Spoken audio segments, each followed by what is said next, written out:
Dear students, myself Satyaram Chaurasia. Now we are going to study resistance. What is the resistance?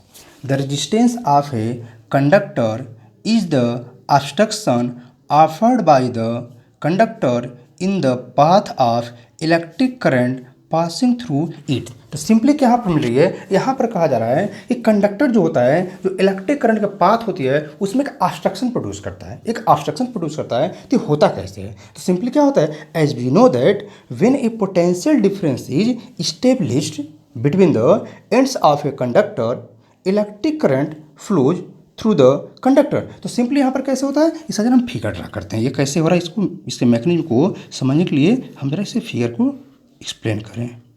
ये हमारे पास क्या हो गया, ये हमारे पास एक कंडक्टर है, ठीक, जिसका क्रॉस सेक्शन एरिया हमने कंसिडर कर लिया ए है और इससे जो लेंथ है वो एल है, ठीक।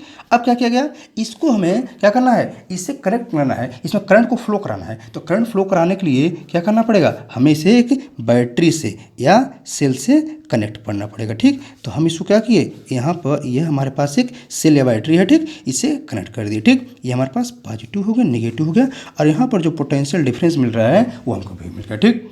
अब क्या होगा, यहाँ पर जो पोटेंशियल डिफरेंस मिल रहा है, ये जो भी ये हमारे पास है पोटेंशियल डिफरेंस है इस सेल के द्वारा या बैटरी के द्वारा जो मिल रही है, तो यहाँ पर जो क्या होगा, इसके एंड्स पर हमारे पास पोटेंशियल डिफरेंस मिलेगा, ठीक। यहाँ पर पॉजिटिव दिखाया गया है, मीन्स हायर पोटेंशियल होगा, और यहाँ पर निगेटिव है, मीन्स इधर लोअर पोटेंशियल होगा। तो हायर पोटेंशियल, लोअर पोटेंशियल, तो इलेक्ट्रिक फ्लो कैसे होगी, हमारे पास जो पोटेंशियल का फ्लो होगा तो इधर किधर होगा, हमारे पास इलेक्ट्रिक करंट का डायरेक्शन हो जाएगा या हायर टू लोअर, ठीक ना। तो हायर टू लोअर फ्लो होगी, तो हमारे पास डायरेक्शन ऑफ करंट क्या हो गया, ये हो गया डायरेक्शन ऑफ करंट, ठीक। तो अब जरा देखें, यहाँ पर जो ऑब्स्ट्रक्शन मिल रहा है, जो कहा जा रहा है कि ऑब्स्ट्रक्शन ऑफर्ड बाय कंडक्टर, तो ये कंडक्टर में ही क्या होगा, यहाँ पर इसमें जो फ्री इलेक्ट्रॉन्स मूव करते हैं, तो फ्री इलेक्ट्रॉन के मोशन से, यानी सिंपली हमारे पास क्या होता है, जो हम जानते हैं इलेक्ट्रिक करंट में मिलती सिंपली क्या होता है, rate of flow of charge, simply rate of flow of charge होता है। तो यहाँ पर क्या मिला, ये जो ऑब्स्ट्रक्शन मिल रहा है बाय द कंडक्टर ही मिल रहा है। अब यहाँ जो इलेक्ट्रिक फील्ड अप्लाई किया गया था,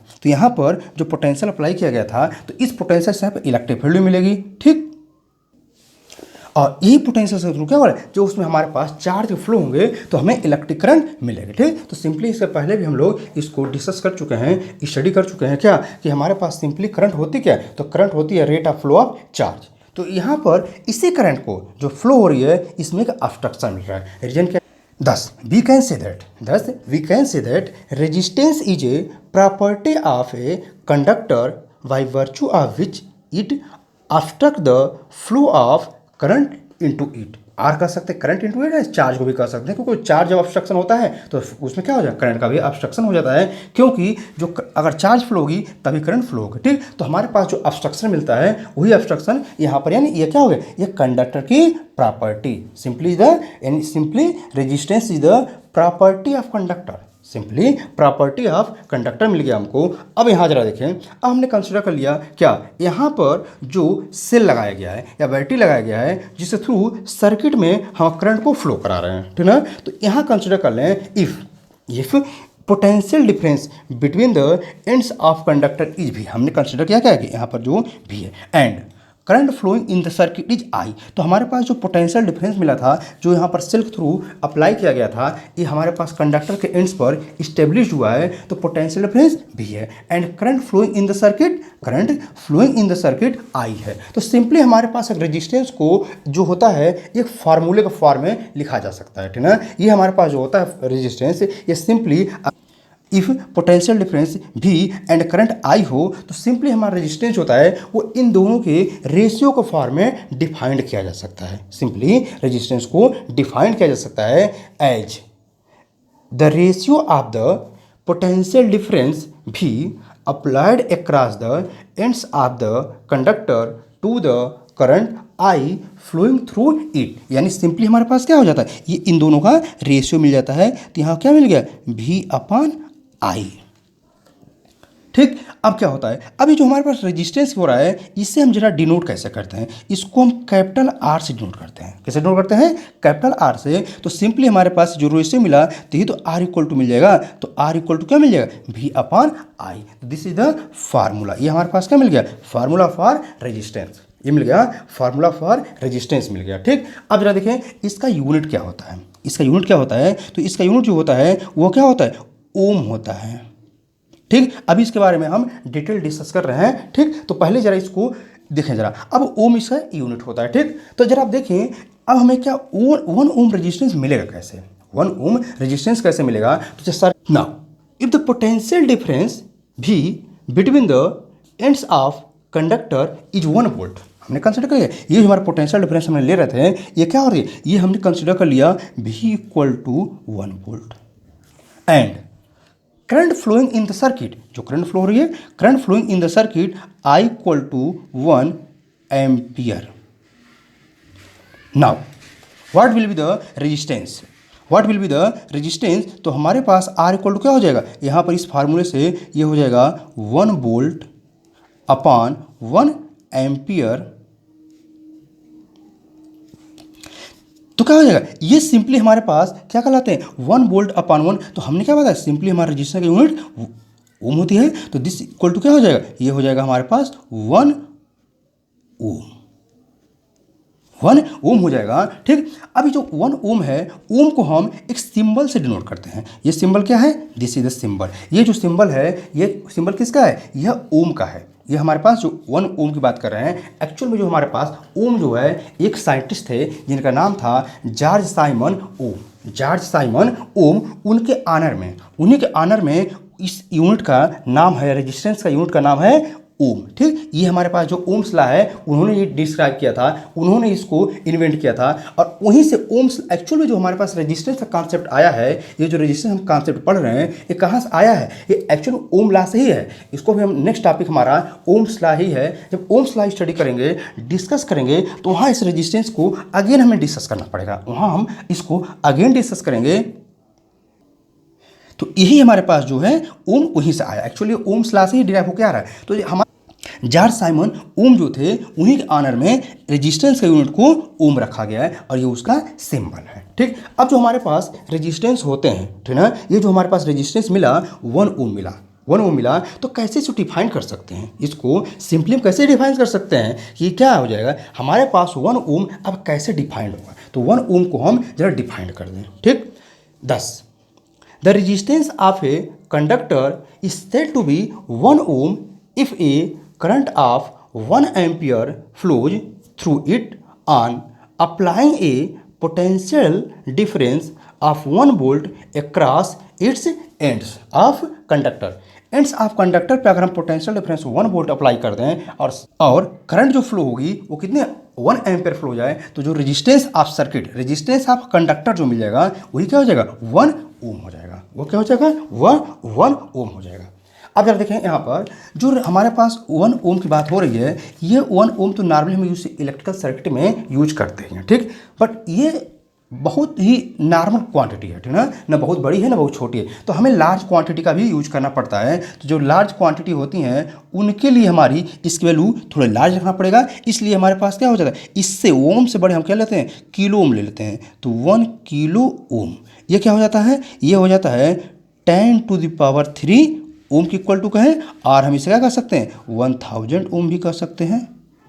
नेक्स्ट किलो ओम के अलावा हम मेगा ओम भी इसका यूज करते हैं, 1 मेगा ओम, तो ये कितना हो जाएगा, ये हो जाएगा 10⁻6 ओम, या इसे हम कर सकते हैं 1 2 3 4 5 6 ओम हो जाएगा। ठीक, तो ये हमारे पास ये लार्ज यूनिट में यूज किए जाते हैं। नॉर्मली हमारे पास जो ओम होते हैं रेजिस्टेंस होते हैं हम इन्हीं के आर्डर में यूज करते हैं। ठीक, ये large value, but smaller value भी हमारे पास होती हैं, स्मॉलर वैल्यू भी यूज की जाती हैं। तो स्मॉलर वैल्यू जो हमारे पास होती हैं उनको जो हम यूज करते हैं वो क्या होते हैं, मिली ओम भी हमारे पास हो जाती, तो 1 मिली ओम, तो 1 मिली ओम कितना हो जाएगा, तो वो हो जाता है 10⁻³ ओम हो जाता है। ठीक, इसी प्रकार हमारे पास माइक्रो ओम भी होता है, माइक्रो ओम ये कितना हो जाता है 10⁻6 ओम हो जाता है। ठीक, इसी प्रकार आगे हम डेसिमल पॉइंट में लिखा जा सकता है। ठीक, तो अब क्या मिला हमारे पास ये, यानी नॉर्मली जो हम फिजिक्स में यूज करते हैं, फिजिक्स में जो नॉर्मल यूज करते हैं वो क्या होता है इसी के आर्डर में यूज किया जाता है। जो रेजिस्टेंस होता है स्मॉलर है और लार्ज वैल्यू ये यूज किया जाती है, इससे लोअर भी हो सकते हैं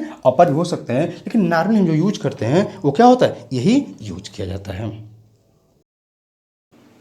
now let us express ohm in fundamental units of SI system. ठीक है, अभी हम कहे थे कि हम ओम कभी भी इसके बारे में डिस्कस करेंगे, तो ओम को डिस्कस कर लिया जाए। ठीक है, ओम तो एसआई यूनिट है ही, लेकिन फंडामेंटल में क्या आएगा, फंडामेंटल क्वांटिटी में। तो जरा सिंपली देखें हमारे पास मिला क्या था, तो सिंपली मिला था ओम इक्वल टू, हमें मिला था 1 ओम इक्वल टू 1, तो 1 वोल्ट अपॉन 1 एम्पियर। ठीक, तो जरा ये मिला था ओम को। ठीक ना, अब इसको जरा हम और भी सॉल्व कर लें। ठीक ना, और भी इसे सॉल्व करें, तो जरा देखें अब हमारे पास वोल्ट को क्या लिखा जा सकता है, यानी सिंपली हमारे पास ओम इक्वल टू क्या मिला, वोल्ट अपॉन एम्पियर। ठीक, अब इसको हम वोल्ट को क्या लिख सकते हैं, तो वोल्ट जो होता है सिंपली जूल पर कूलम होता है। क्या होता है, जूल पर कूलम, और एम्पियर जो होता है, ठीक है, हमारे पास यहाँ पर मिल गया एम्पियर। ठीक, नेक्स्ट जरा देखें, ये हमारे पास कूलम तो नीचे लिखा जाएगा, तो यहाँ पर लिख सकते हैं इसको जूल, और इसको पर कूलम को यहाँ क्या लिख सकते हैं, हम लिख सकते हैं एम्पियर सेकेंड अपॉन एम्पियर लिख सकते हैं। अब जरा ये तो नीचे चलाएगा, डिनोमिनेटर में चलाएगा, तो ये क्या हो जाएगा, हमारे पास मिल जाएगा क्या, जूल, और ये मिल जाएगा क्या, एम्पियर स्क्वायर इंटू सेकेंड मिल जाएगा। नेक्स्ट सॉल्व करेगा, जूल का लिख सकते हैं तो न्यूटन मीटर लिख सकते हैं, तो न्यूटन मीटर पर एम्पियर स्क्वायर इंटू सेकेंड मिल गया। अगेन जरा देखें, तो न्यूटन क्या कह सकते हैं, तो न्यूटन को हम लिख सकते हैं क्या, ये लिख सकते हैं के जी मीटर, और एक मीटर ये भी है तो मीटर स्क्वायर, और ये लिख सकते हैं पर सेकंड स्क्वायर अपॉन, अपॉन क्या हो जाएगा, ये हो जाएगा एम्पियर स्क्वायर, और सेकंड यहाँ पर 1 सेकंड है। ठीक, अब जरा इस और मॉडिफाइड फॉर्म में लिखें, तो ये हमारे पास क्या आ जाएगा, ये आ जाएगा क्या, के जी, और यहाँ से मीटर स्क्वायर है तो मीटर स्क्वायर। अब क्या हो जाएगा, ये तो अपान में है तो अपान में कर दें, तो क्या सेकंड क्यूब हो जाएगा इंटू एम्पियर स्क्वायर हो जाएगा। ठीक, तो ये हमारे पास मिल गया सिंपली क्या, के जी मीटर स्क्वायर से अपान, यानी पर सेकंड क्यूब पर एम्पियर स्क्वायर। ठीक ना, इसको हम एक इस पर भी लिख सकते हैं क्या, के जी मीटर स्क्वायर सेकेंड -3 और एम्पियर -2 भी लिख सकते हैं। ठीक ना, ये भी हमारे पास क्या मिल गया, एक नया क्या बोलते हैं, फंडामेंटल क्वांटिटी में हमको मिल गया एसआई यूनिट ऑफ ओम। तो देखा जाए हमारे पास इतना चीज़ें मिल गया। ठीक, अब इसका डायमेंशनल फार्मूला फाइंड आउट कर लिया जाए, तो डायमेंशनल फार्मूला ओम का क्या हो जाएगा, तो हमारे पास जो इसका डायमेंशनल फार्मूला हो जाएगा वो क्या हो जाएगा, तो सिंपली हमारे पास मिल गया डायमेंशनल फार्मूला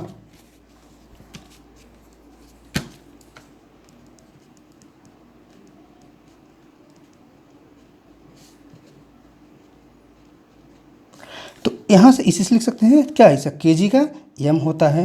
ठीक, मीटर स्क्वायर का L2 हो जाएगा, और यहाँ सेकंड पर क्या है टी हो जाएगा, और -3 है तो -3, और एम्पियर का ए हो जाता है -2 हो जाएगा। ठीक, तो ये हमारे पास सिंपली मिल गया डायमेंशनल फार्मूला मिल गया।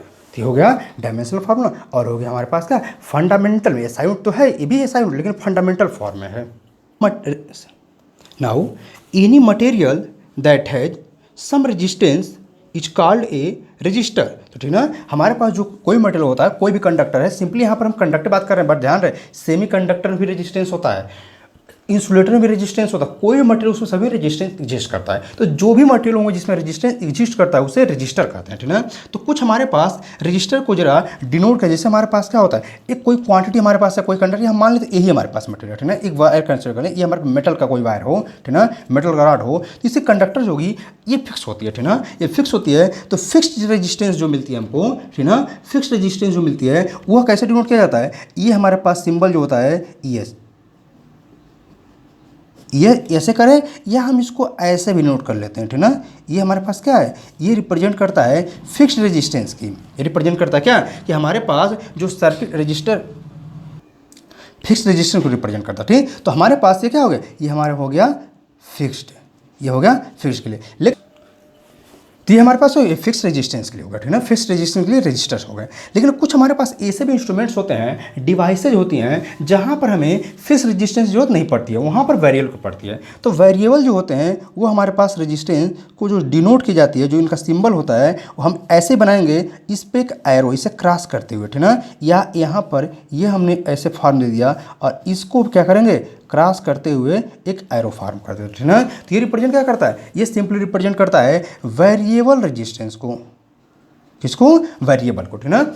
अब ये यूज कहाँ होता है, तो सभी लोग इसका डे लाइफ बहुत यूज करते हैं। सिंपली जरा ध्यान दें, टेलीविजन, टीवी को क्या करना होता है, हम कभी क्या करते हैं, कभी साउंड को स्लो करते हैं, कभी लाउडनेस बढ़ाते हैं, ठीक ना, यानी वॉल्यूम को डिक्रीज एंड इंक्रीज करते हैं साउंड को ट्यून करने के लिए। जो ट्यूनिंग की जाती है वहाँ पर हम क्या करते हैं, वहाँ पर ऐसे ट्यूनिंग करते हैं। तो जो ट्यूनिंग करते हैं वो होता क्या है, एक्चुअल वहाँ पर वेरिएबल रेजिस्टेंस ही लगा होता है। वेरिएबल रेजिस्टेंस, जब रेजिस्टेंस बढ़ती है तो सिंपली जहाँ फार्मूला की देख लें हम, यहाँ रेजिस्टेंस R = V/I है। तो ट्यूनिंग करते क्या है, हम ज़रा देखें रेजिस्टेंस कब बढ़ सकती है। अगर कंसिडर कर ले हमारे सर्किट में क्या है, पोटेंशियल कांस्टेंट है, क्योंकि हम जानते हैं पैरेलल में कनेक्ट होते हैं। अब क्या है, पोटेंशियल कांस्टेंट है, तो हम क्या करें, सर्किट में रेजिस्टेंस को अगर क्या कर दें, रेजिस्टेंस को इंक्रीज करना हो तो क्या होगा, करंट को डिक्रीज कराना पड़ेगा, या रेजिस्टेंस को डिक्रीज कराना है तो करंट को इंक्रीज कराना पड़ेगा। तो ट्यूनिंग करके हम रेजिस्टेंस को इंक्रीज या डिक्रीज करते हैं, ठीक है ना। तो हमारे पास यहाँ पर वेरिएबल रेजिस्टेंस के यूज किए जाते हैं साउंड को हमें इंक्रीज या डिक्रीज करने के लिए। और भी एडवांटेज है, और भी हमारे पास इंस्ट्रूमेंट है, मोबाइल है, लैपटॉप है, कंप्यूटर्स हैं, ठीक है, जो हमारे पास फिजिक्स लैब में इंस्ट्रूमेंट्स होते हैं जिनका हम ऑपरेटर्स का यूज किए जाते हैं, जिनका एक्सपेरिमेंट करने के लिए यूज किए जाते हैं, वहाँ भी क्या होते हैं, वेरिएबल रेजिस्टेंस यूज होते हैं, ठीक है। इसके अलावा एक हमारे पास और है, वो है पोटेंशियल डिवाइडर के लिए, ठीक है। तो हमारे पास जो पोटेंशियल डिवाइडर के लिए जो सिंबल यूज किया जाता है तो वह यह है,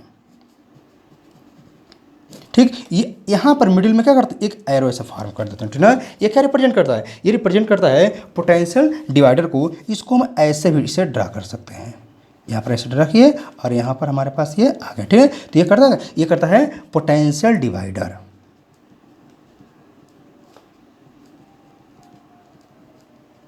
तो क्या है ये पोटेंशियल डिवाइड। तो हमारे पास ये पिक्टोरियल सिंबल्स होते हैं, ठीक है, इनका यूज किया जाता है, ठीक।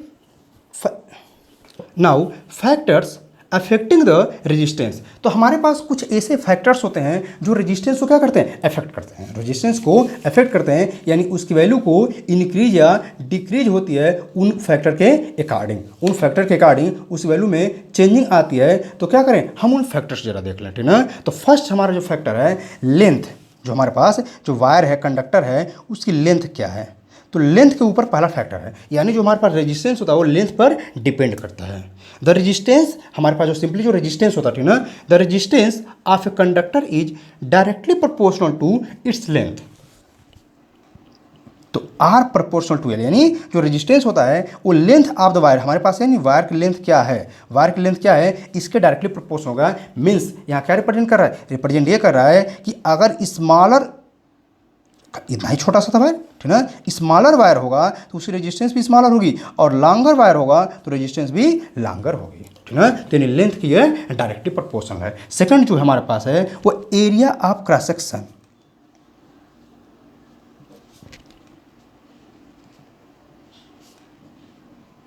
तो एरिया ऑफ क्रॉस सेक्शन, जैसे हमारे पास क्या है, ये हमारे पास कंडक्टर ही कंसिडर कर लें, तो यही तो हमारे पास एरिया ऑफ क्रॉस सेक्शन होता है। एरिया ऑफ क्रॉस सेक्शन के इनवर्सली प्रोपोर्शनल होता है। The resistance of a conductor is inversely proportional to its area of cross section. तो हम क्या लिख सकते हैं, आर इनवर्सली प्रोपोर्शनल टू, हमारे पास क्या मिल जाएगा, एक ही, ठीक ना, एरिया ऑफ क्रॉस सेक्शन के मिल जाएगा। मीन्स क्या होगा, अगर कोई वायर है जिसकी क्रॉस सेक्शन एरिया इतना है तो इसका रेजिस्टेंस, और वही का दूसरा वायर है इसका क्रॉस सेक्शन, तो किसका ज़्यादा होगा, तो देख रहे हैं हम इनवर्सली प्रोपोर्शनल है, यानी जिसका क्रॉस सेक्शन ग्रेटर होगा उसका रेजिस्टेंस स्मॉलर होगा, और यानी ये दोनों इनवर्सली, और जो हमारे पास इतना ही क्रॉस सेक्शन होगा उसका रेजिस्टेंस हायर होगा, ठीक, यानी ये इसके इनवर्सली प्रोपोर्शनल है। नेक्स्ट जो हमारे पास है नेचर ऑफ मटेरियल, तो नेचर ऑफ मटेरियल, तो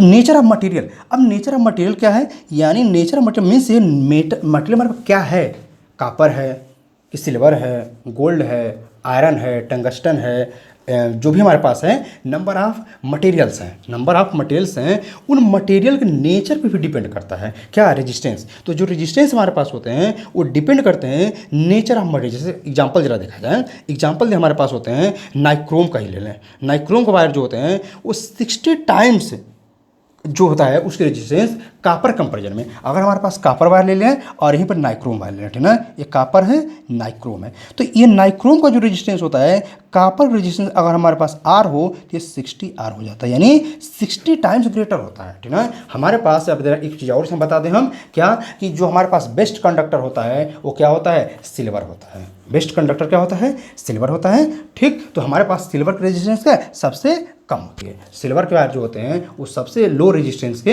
होते हैं। Now conductance, what is conductance? The reciprocal of resistance is known as conductance. तो हमारे पास क्या है, रेजिस्टेंस को हमने सिंपली क्या है, आर से डिनोट किया था, ठीक है। तो कंडक्टेंस क्या है, कंडक्टेंस जो होता है रेसिप्रोकल, रेसिप्रोकल मीन्स क्या हो गया, 1/r। तो 1/r हो गया क्या, ये सिंपली क्या, यह कहलाता है कंडक्टेंस। इसे डिनोट किससे करते हैं, जी से, कैपिटल जी से डिनोट करते हैं। तो क्या होगा, जी इक्वल टू 1/r। तो ये मिल गया क्या, सिंपली ये मिल गया क्या, हमारे पास कंडक्टेंस मिल गया, ठीक। अब जब देखें कंडक्टेंस जो हमारे पास ये फार्मूला मिल गया, तो लेकिन रेजिस्टेंस आर इक्वल टू एक फार्मूला क्या अभी पता है, V/I पता है। तो this implies that G equal to क्या मिल जाएगा, जी इक्वल टू मिल जाएगा 1/V/I। तो दिस इम्प्लाइज दैट हमें मिल गया क्या, जी इक्वल टू I/V। तो ये हो गया कंडक्टेंस से दूसरा फार्मूला, ठीक। एक फार्मूला मिल गया हमको, एक फार्मूला ये मिल गया, ठीक। नाउ अब देखें इसका एसआई यूनिट क्या होगा। एसआई यूनिट हमारे पास क्या मिलेगा, तो एसआई यूनिट जो मिलेगा, यहाँ पर क्या मिला था, यहाँ पर जो एसआई यूनिट मिला था रेजिस्टेंस का, वो क्या था, ओम था। वो क्या था, ओम था, इसलिए इसका एसआई यूनिट क्या हो जाएगा, तो एसआई यूनिट हमें जो मिल जाएगा वो मिल जाएगा इसका 1/ओम। 1/ओम या ओम इनवर्स कहते हैं इसको, ओम इनवर्स का है, ठीक है, ओम इनवर्स कहते हैं। यानी इसको सिंबल को ऐसे दिखाएंगे, इसको सिंबॉलिक फॉर्म में ऐसे डिनोट करते हैं, ठीक। या इसका दूसरा यूनिट जो होता है इसे महो भी कहते हैं, और क्या हो जाएगा, महो हो जाएगा, ठीक। और एक नाम और भी है साइमन, इसको एक साइमन के नाम से भी जानते हैं। तो क्या करते हैं, साइमन, ठीक, इससे डिनोट करते हैं, ठीक। तो ओम इनवर्स का है या महो का है या साइमन्स का है, ठीक। अब जरा देखें इसका डायमेंशनल फार्मूला क्या हो जाएगा। इसका डायमेंशनल फार्मूला जो हो जाएगा, तो डायमेंशनल फार्मूला में क्या मिल जाएगा, डायमेंशनल फार्मूला। तो सिंपली हमारे पास क्या मिलता है, जो रेजिस्टेंस का मिला था, तो रेजिस्टेंस का हमें डायमेंशनल फार्मूला का इनवर्स मिल जाएगा, ठीक। तो सिंपली जो रेजिस्टेंस का हमको डायमेंशनल फार्मूला मिला था वो क्या मिला था, तो वह मिला था ML2 और T पर मिला था हमें -3 और A पर मिला था -2, ठीक। यही हमारे पास क्या था, ये हमारे पास किसका था, ये था रेजिस्टेंस का। तो इसका रेसिप्रोकल करेंगे तो क्या मिल जाएगा, M-1 L-2 T3 और एम्पियर का 2, ठीक। ये मिल जाएगा हमको डायमेंशनल फार्मूला ऑफ कंडक्टेंस।